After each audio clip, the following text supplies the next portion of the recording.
of an orphanage once, and now stops you to ask if you got a smoke. Okay, guys, we're here. We can finally talk about a ton of stuff.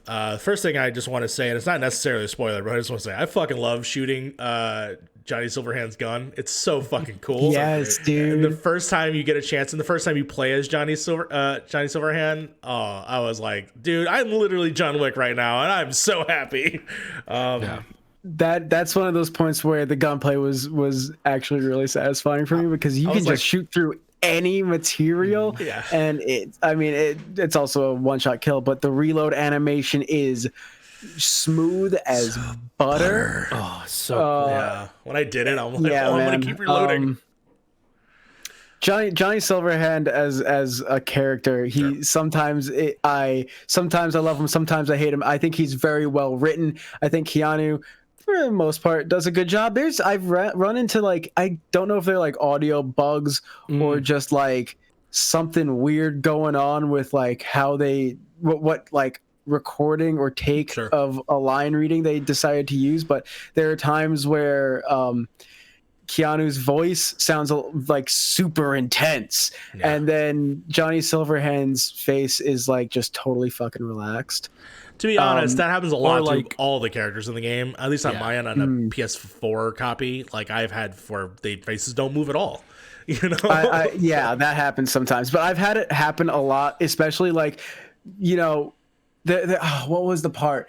Like they showed it before, where Johnny Silverhand is like, I don't care, burn them, kill them, smoke them out, bomb the fucking city, where he says stuff like that, and the entire, like, his voice is super intense. And again, Keanu Reeves did a great job reading his lines out. I have no doubt about that. The entire time, though, Johnny Silverhand looks like he's going for a walk in the park, facial wise, at least. You know, body language, he looks pent up and so mad and everything. But you know, his face, totally calm and relaxed. It was off-putting. No, fair enough. Fair enough. That's more of a technical issue, though. The character of Johnny Silverhand is very interesting. It's layered and deep, and he is one of many that are given that kind of treatment. Yeah, specifically with Johnny Silverhand, let's just stay on that train. Otto, how much of the side quest stuff have you done with him in terms of like directed about him? Specifically with Rogue and that relationship. And did you do any of that? Oh no, I didn't do a whole lot of that, because listen, when I was getting my review done, I kind of like sped through a whole lot of the main storyline. I get it. Yeah, makes sense. You had a job. You had to. Yeah. Well, okay. I did do some of them. Let's see. I think the last thing that I did, because there was that time in Pacifica where after an especially bad malfunction with the relic, which is with the name tags. With the dog tags. Okay. And then he's like, he wants to go talk to Rogue. I never got around to doing that. Got it. I like launched the game this morning and I saw it was on like the list of things to do. I was like, oh man. I highly recommend doing it. I know that Frank and we've both done it now. Frank, do you want to talk more on those side quests and how meaningful they are to Johnny? I do because like Cyberpunk's big thing, big like overarching like theme for this game is identity, right? It's what V wants to be. What, you know, does he want to be V? Or is he going to willingly allow Johnny to become himself, or does he want to fade away and lose who he is for the sake of, you know, being a legend of Night City? In a way, Johnny starts off very. Some people don't like the way he voices his lines, especially the way he talks to people. He's a very emotionless prick, but then you have to remember Johnny Silverhand is also an emotionless prick. And you learn that very well throughout the story, that he just really doesn't give a shit about anybody but himself and his ideas. Throughout the story, though, in terms of I don't know how because it goes back to those three things in the menu, which is, one is your identity to Night City, your relationship with Johnny, and then how much the chip is killing you, or where the chip is at in terms of killing you. So I don't know what exactly upped mine and Johnny's relationship, but Johnny starts to kind of bleed into your choices a little bit. He starts to mellow out very, very much throughout the story. He turns from a prick who just wants to die and not give anything to Arasaka to somebody who really wants to help V help V just get healthy, and he genuinely wants to save this kid. Yeah, he generally starts growing on you and growing emotions towards you. Specifically, I think also really helps in the side quest because you as a character, you as V, are also giving Johnny something. You're giving him the ability to live his life again with Rogue for a moment, which also then carries on to his past bandmates that are still alive, and you get to meet all them, which is a lot of fun. I don't want to spoil too much. No, it's okay. Go ahead. But there is a moment where you're on stage again. And it's cool with the band. Yeah, with the band. and it's really cool. As much as you're not doing a whole lot in that segment, you're really just looking left and right while it's happening. But you can choose. You can choose to do certain things. What can you choose? You can choose to do a guitar solo. It's one of those like timed ones. Is it a button press? Oh, it is a button press thing? Yeah. So it's a timed one. So you can choose to do a guitar solo. Okay. You can choose to do the iconic Johnny Silverhand like double horns. Oh, those things. Yeah. I meant I wanted to be like Guitar Hero for a second. Oh no, I thought that my game so during that scene my game glitched out and one of like the black bars kind of appeared and I thought it was going to go that route. I was like, okay, this is nothing. Let me just reload my save, and it was gone. So I was like, oh, okay, that's cool. Oh, bummer. Yeah, but those are things that I think reinforce the relationship with V. So by the end of the game, I totally was cued into the fact that Johnny is for you. Now, granted, this is a game that has multiple endings. It has 4 possible endings with a 5th optional one. Yeah. I think it's 6. I want to say it's 6. I want to say there's 6 endings. The last I looked, if you count suicide as an ending, I count that as the 5th one. Mm-hmm. So there's 4, maybe it's 5. Maybe I might be miscounting, but I'm pretty sure there were 6. Let's talk about our endings then. Otto, what was the ending that you received? And is it connected to your love choice? This is going to be very interesting because, like, I got 2 endings. Okay, wait, Mario, I want to hear yours first. The first ending I got, which sucks, and it was because I was playing the path of least resistance, where I didn't want to give up. I didn't want to sacrifice Pan Am and my friends, and I didn't want to, give Johnny the suicide run. So instead, I suicide us both. I kill us both on top of that rooftop and pull a bullet in my head. So and that was like, oh, that's the end of the game. All right, the nobody wins ending. The nobody wins, yeah, and then there's no trophy associated with it, so it's a special ending. So I was like, no, and luckily you go back to the same moment at the beginning, and this time I was like, all right, what if I called my friends? Because I want V to live, and I figured that is going to be the route to go, and so I went down that path, and of course I go with the Colorados, and we drive that sweet ass tank that I did in the side mission stuff, and we fucking the Aldecados, right? Aldecados, and we fucking rode ass into it, fucking blazing from the desert, shooting our way in, drilling a hole, getting down to Arasaka. Fucking all right. In this part, this is so. Did you do the same thing, Otto? Did you do this exact same thing? I did the one with the Aldecados. Yeah. So you did the Aldecados. I know Frank did the Johnny run. But basically, you get almost there. I'll explain. Pan Am, ride or die, homie. She's a homie. Ride or die. Oh yeah, homie. Pan Am's a ride or die. She's a homie. She's 100% a homie. Sal, as much as strife as I get him, I gotta give it to Sal. He did a good job near the end, especially when Adam Smasher smashes his fucking head in. Christ, I played that ending, and it's just like so sad. Jesus, the way Pan Am like calls out too. Yeah, no. Very Star Warsy. But I put a bullet in that man's head, and that's all that matters. And then of course, the character that we didn't talk about at all, Alt. Which, by the way, I wish there was more about that person, but that's fine with. Same. I see. As someone that like leading up to this game, I read a lot of like cyberpunk lore. I started reading into like the history outlined in the tabletop RPG, and I was really excited to see more of Alt Cunningham. Yeah. And I don't know if like in the other endings you kind of get to see a little bit more of her. And this is why I want to ask Frank. Yeah, because Frank actually did the Johnny ending. So how did that play out for you? So I'm just gonna play by play this. Okay, I'm a John Madden this. All right. Yeah. So at the end of the game, you get the choice. Johnny says, At least from my eyes, this is the way I imagine my character going out. But I agree the Pan Am ending is the best ending. That's the canon ending for me, I think, personally. But I wanted to see if Johnny was full of shit or if he was actually trying to help V. And he asks you, hey, call Rogue. Let's do literally the Arasaka thing that we did before in the beginning of the game again, just like in old times. So you give him control. He goes, he talks to Rogue. They have a. You can only get this option, by the way, if you did the Rogue side quests. If you did the Rogue side quests. Yes. I don't know if the carry Uridine stuff matters, but it. I don't think so. That's up in the air. Yeah. But you do this.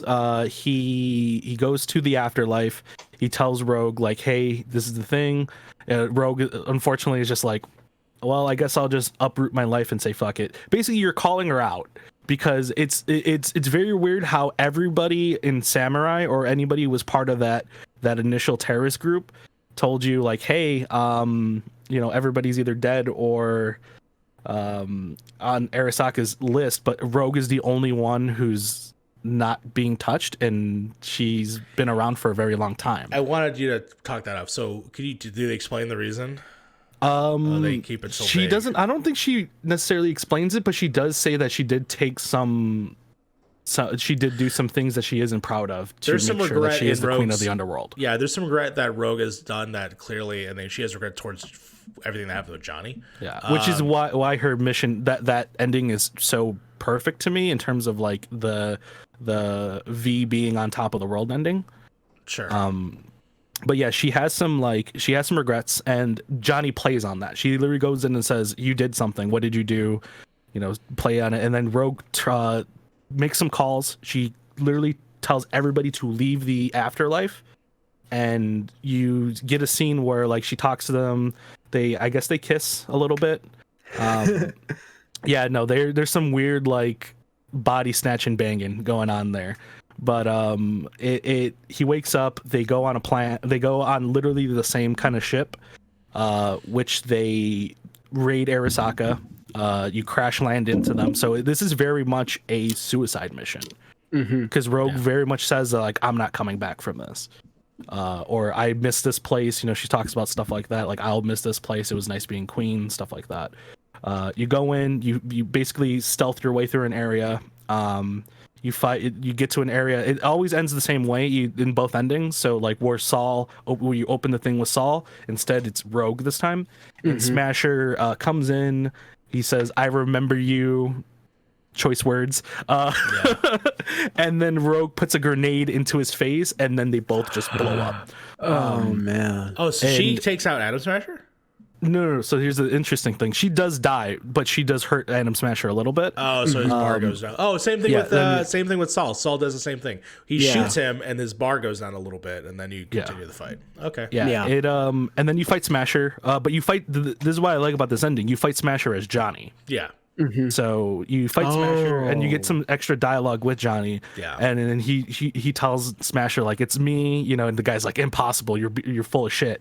And then he's just like, he tells him like, Rogue went out the way she wanted to go, which was fighting you, and that was one of her biggest regrets. And that's very apparent in her missions when you play beforehand. Her missions is literally, we need to find Atom Smasher and kill him because that's my biggest regret. I need to do this for Johnny because I never did that for Johnny. That was the ending for that mission. So you fight Smasher, you do that, you get to the well. When you get to the well, I believe in the Pan Am ending, you see Johnny at the end of the thing, who's just standing there in red. Instead, you see V. So you're talking to V. You're talking to your own character based on how you outfitted them, from Johnny's perspective this time instead of V's perspective. In the digital space. In the digital space, yeah. And V's like touching you, saying, "Hey, man, we did it," blah blah blah. And then this is where it gets kind of weird because I really have to go back and see that ending again. But I believe V wants you, like, after the whole revelation of, well, there's some you still have 6 months to live. The process is already done. The body is owned by Johnny Silverhand. V is now the construct. and it's, I think V wanted Johnny to take over in my ending. He's just like, bro, like, no, don't do this to me. You become the body. I don't want this. And then you cross the bridge and you become V. Weirdly enough, nobody's talking about this. Wait, so you're Johnny as V going forward, and do you still have the 6 month? No. I'm V. I'm V. So Johnny has the choice to get. Yeah. So in the two choices you get is to cross the bridge and leave with Alt, or get in the well and stay as V. I crossed the bridge, went with Alt. You see Johnny and Alt touching each other for a time. Again, leading to the motif of the lovers that you get in for the tarot cards. If you did all the tarot card stuff, and you get the tarot card, the world, which leads into the ending of this game, which is you wake up in a really swanky penthouse. You go to you're naked as fuck, which is weird. But you go to your shower. Panam's there. Nice. In the shower, because she was your relationship choice. Yeah, Panam's in the shower. You talk to her. She looks kind of upset, sad. You talk to her on the balcony. She mentions like, you know, are you gonna come with us? And you tell her, no, I want to live out my days, as you know who I am as the Night City legend. And then you get into a giant helicopter, giant like AV, and then you go to the afterlife, and you realize since Rogue's dead, you're now the leader of the afterlife. You are the afterlife now. So you go over there, you talk to Claire, you get if anybody chooses anything other than a Wells, I don't know what kind of sick monster you are, but she asks what kind of drink you want, and you ask for a Jackie Wells. If you don't ask for a Jackie Wells, we can't be friends. Hell yeah. We stand Jackie Wells here. Jackie Wells, I miss him so much. I miss Jackie Wells. I honestly thought I was going to hate him because, he has a very stereotypical, Mexican stereotype for the most part. But then he opens up in a lot of ways that I thought were great. And the fact that he has a fucking funeral in this game. Yeah. I didn't get the funeral. You didn't get the funeral? Did you get the motorcycle? Which is I got the motorcycle, which is why why did you deliver the body? Where did you send I delivered the body to Victor, but the thing you fucked up. You fucked up. Why would you send a dead body to someone's mom? Because that's their fucking son. My idea is I send it to Victor. Victor does the preparations and then gives them like, you send a bullet riddled person to their mom. No, like, think of that choice. Like, the guy's bleeding out. It's because I get what you're saying. But my idea was send it to Victor. Victor cleans them up a little bit, then sends it to the mom. But in that version, Jackie's still technically alive, because Arasaka comes in and takes the body. Oh yeah, they do. I remember someone else on the DualShockers staff took that ending and they said that's what happened. And I totally get like the reasoning behind it. It makes sense. And it's CD Projekt Red's quest design, where you will decide something, you'll make some decision, and you'll think that yes, this is how it'll work, and some unknown factor comes into play. Mm-hmm. In this case, Arasaka. That totally changes things, and I like that. I kind of like that the game will just throw you for loops like that. I don't think it's like unfair, because it kind of makes you have to like live with that choice, Mm-hmm. Yeah, when everybody was talking about this funeral thing, and I'm like, when am I going to get to this funeral thing? I don't know what people are talking about. Yeah, I mean, here's the reason why you sent it to the parents, because obviously, if it goes to Victor, did the mom in your ending? Does the mom even know anything about Jackie? You get to talk to her still. Does she know she's dead? Yeah, you can give her a call, or you can go straight to because at a later point in the game, you get another mission from Dino, the character that you get the first mission from. Yeah. So you have to go back to that bar anyway, and Mama Wells is there. You talk to Mama Wells, and V apologizes and all that, says like, look, I'm sorry I've been gone for so long, but like, like that. And she's just like, well, we couldn't give him a funeral, but I understand what happened. It's the life that he chose. When you become part of this life, that there's risks of death. All right, then let me illustrate then what you missed, because this is the part why I'm happy. So let me finish up the ending, because it's like there's only like two more things at the end of this game. My thinking was Jackie's out there. If he's the Legend of Night City, you might be able to find him. But that's not what Alt does, though. Alt fucking consumes everybody. Isn't that correct? Yes, but they become something bigger. So we'll see they're what not themselves anymore.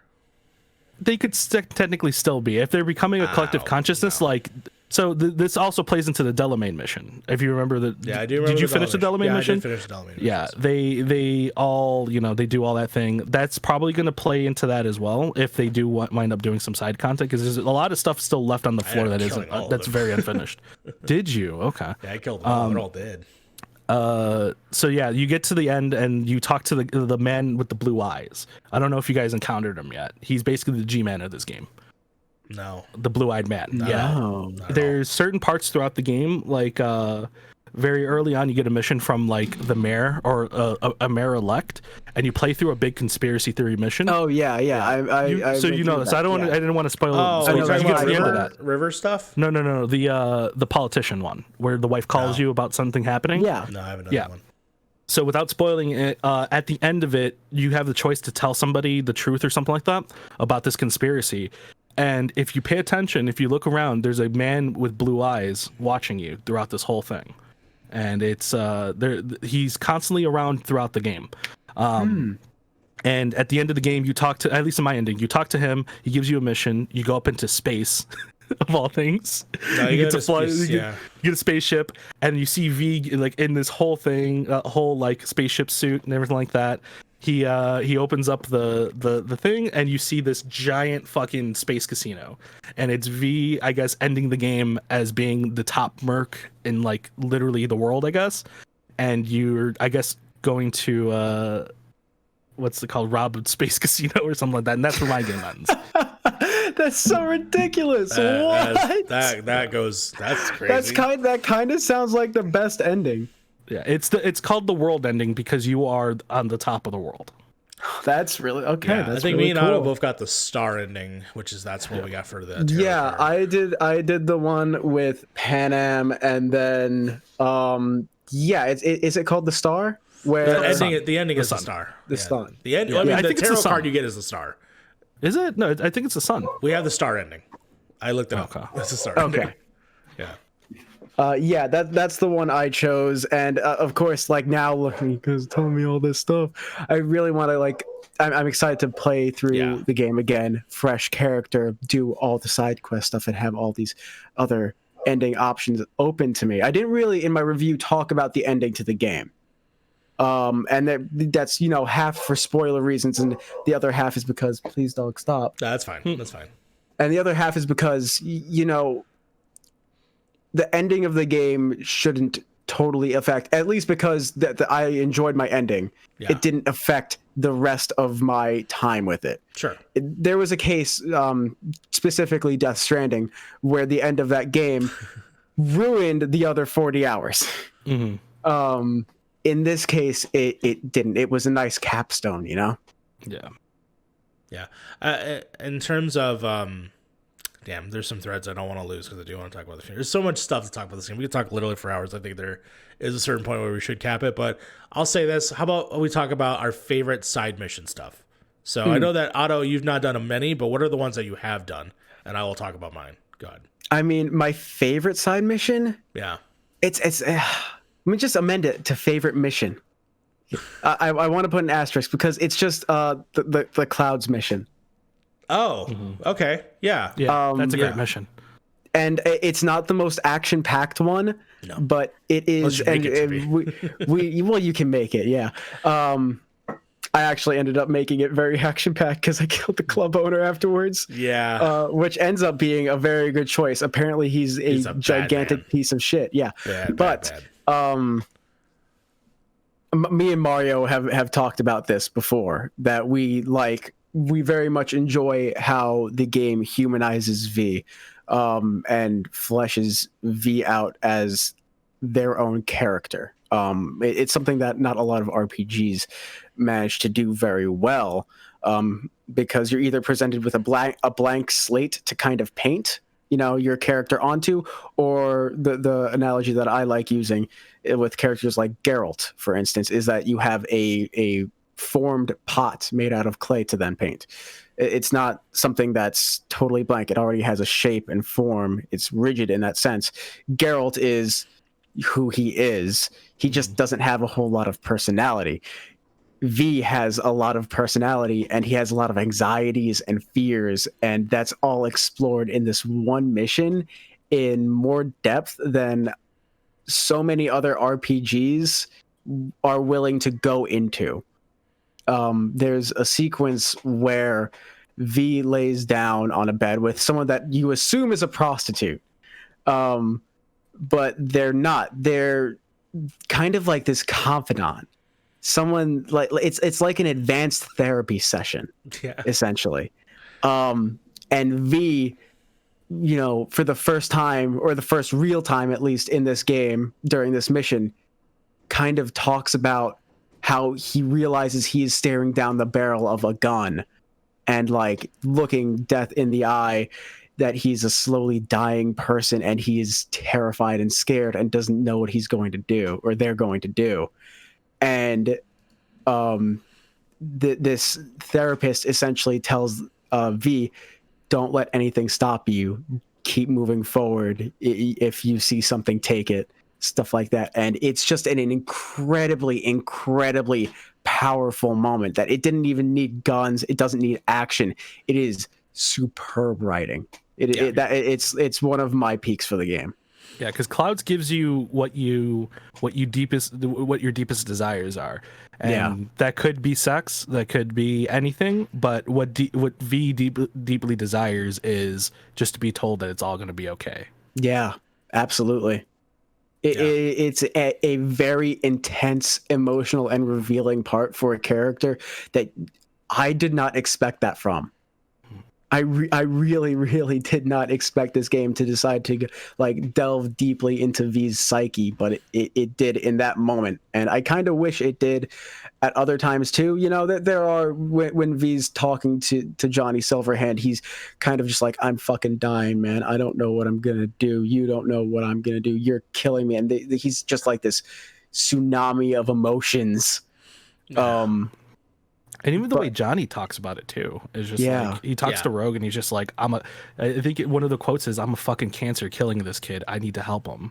Yeah.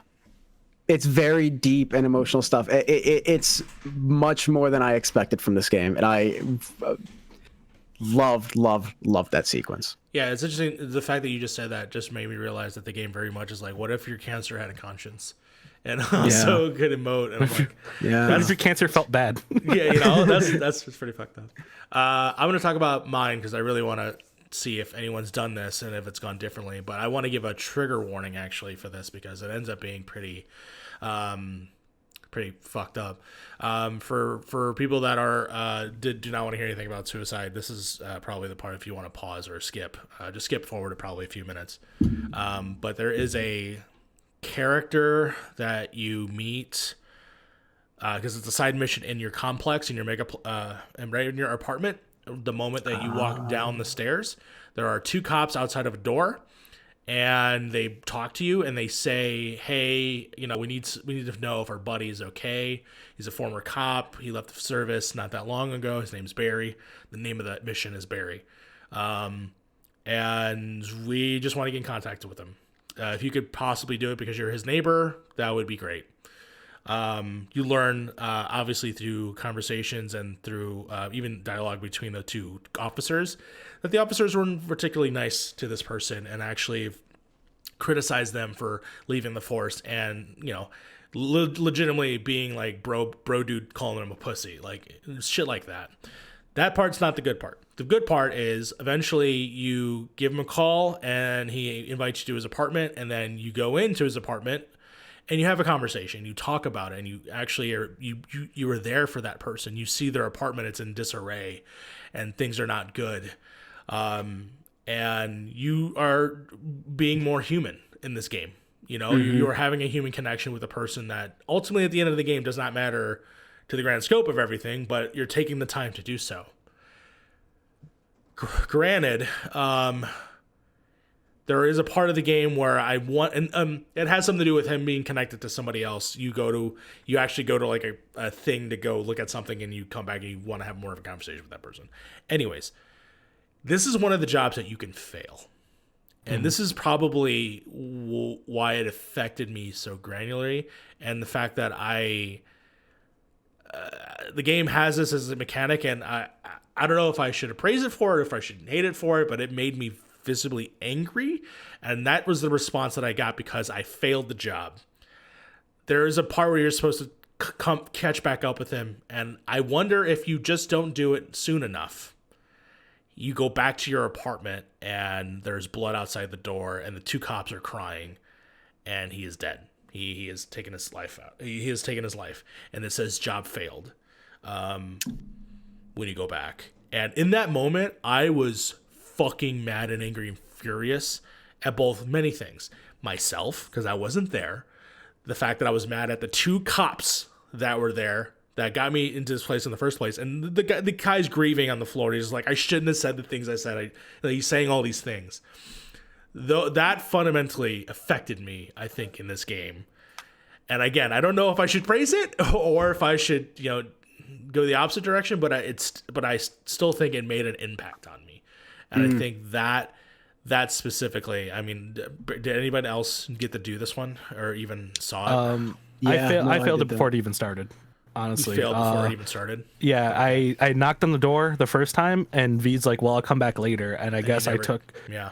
I know. I came back like 2 days later, and then I was just in the area, and I'm like, "Let me go check up on that guy because maybe it finally unlocked." And I noticed I couldn't do anything. I checked the logs, and it said job failed already. So I was just like, "Oh, okay, wow." Well. Yeah, it's a very weird mission because it's very early on. It is very early on.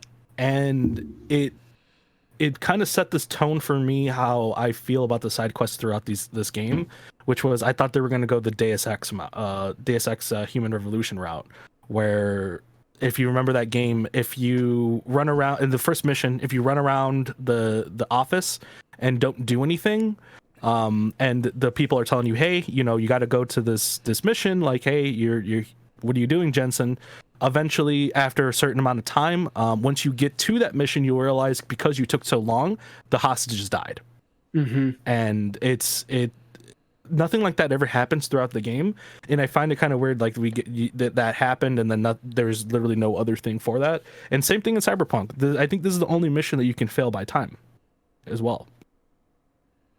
I hope so. I think so. Yeah, but because like the other ones, especially like with wording, there's like some with River where he's like, meet me in the evening here, and I got worried because I got swept up. He texted me that when I was doing another mission, and that one brought me to the next morning. I was like, oh well, shit, did I just fail this? And luckily I didn't.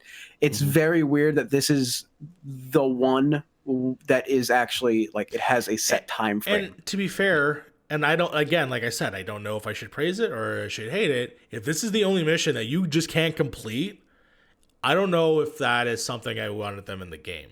Yeah. But then again, is it a mission Is it a statement at the same time? I definitely see it as more of a statement. That's I don't know how I feel about that personally, because it affected me. In which, yes, I would say all great media can affect you. I just don't know if this affected me in the right way. But if I don't know, I'm very curious. I'm going to research right after this video and see what could have possibly, as emotional as that makes me feel, as this person that I barely met, for that to be a thing in the game, I thought was interesting to say the least. Cinderman also good. Cinderman's a very good mission. Cinderman's a great shout out. Well, what about yours, Frank? What was your? I feel kind of bad because your guys are your favorite missions are very emotionally tied. No, go the opposite direction, please. Well, mine's kind of emotionally tied, I guess. My favorite mission is the one where you find Johnny's grave. And like where Johnny talks about, as somebody who grew up with nothing, the idea of becoming something, and that's the biggest theme in this game is becoming something. The idea of growing into something, into a quote unquote legend, is kind of given a more realistic look. In Night City, legends don't live on; legends die, and Johnny's grave gives a very realistic look that like everybody remembers who Johnny Silverhand was and what he did, but look around you. You know what I mean? His grave is literally in a random sewage field, in an unmarked piece of slab of concrete. And even Johnny looks at that and goes, for everything I've done to try to save this city, for all the people who remember Samurai, for all the people who remember me, this is what I'm left with. Nothing. Like, not even a marked grave in the middle of a shanty town. And it gives you a dive into that city, and it's just how everybody wants to be this legend, but nobody ever wants to see the end of it. And the end of it is very grim. The end of it's very sad. The end of it, a lot of these people are going to be sucked up by corporate people. They're going to get soul killed. They're going to get, betrayed. They're going to get wiped out. It's a really sad outlook for everybody who's involved. And you really wonder what if it's a good idea to stay in Night City. And that's where like the ending kind of plays in, or it's just like, if I stay here, I become the legend, but I probably end up like Johnny. If I leave with Pan Am, my story might live on. And the way Johnny just reacts during that scene, the way there are two interactions where it's just those two. V sits down, he marks the grave for him, and it's just like, you know what, I'll change it right now, as Johnny Silverhand was here.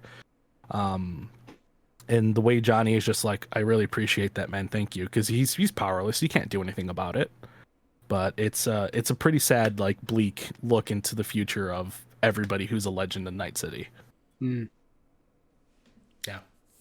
that's pretty great. So, Otto, we need a chance. Definitely do the rogue missions.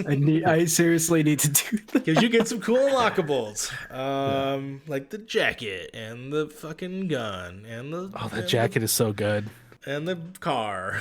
So yeah, it's awesome. Good game. All right, I think that's a good way to cap all of this. Thank you so much for both being here. Thank you so much, Otto, for taking the time. Thank you so much, Frank, for hanging out and being here as well. This has been a blast of who knows how long we've been doing this, because this video has got some editing to it. It was longer. About 2 hours, I would say. At least if we don't count the first 30 minutes, it's been about an hour and 30. Man. Yeah. Again, thank you so much for watching. If you are continuously watching us throughout this whole year, I'm heavily thankful. Really giving us a chance this year when it comes to all the content, all the videos, all the discussions. We try to provide more personality on this channel, and I think it will continue to do that into the next year. And you might see some changes. You might see some new things, hopefully all exciting. And we'll see how that goes. Until next time, play games. Play some games. Peace out. Wake up, Samurai. Wake the fuck up, Samurai. Which is not said in the game. Piss me off. No. Because it's supposed to be in that intro, isn't it?